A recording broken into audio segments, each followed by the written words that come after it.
Ќе следи широк консултативен процес со владината коалиција, а потоа и со председателот на државата, со парламентот и со опозицијата, како и со граѓанскиот сектор, експертската и севкупната јавност во земјата. Сакам да повторам и да ги уверам граѓаните дека ние имаме план и стратегија која очигледно дава резултат. Затоа апелирам до сите политички актери и до медиумите да се воздржиме од шпекулации и да се потпираме на официјални информации од институциите. Процесот ќе биде транспарентен и ние ќе споделиме со јавноста релевантни детали по што ќе може да се донесе финална одлука.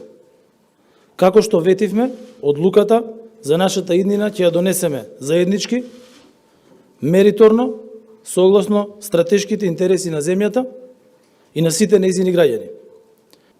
Едно од нашите барања беше дека историските прашања не можат да бидат дел од преговарачката рамка и тоа е содржано во овој предлог документ кој што е стигнат во Министерството за надворешни работи.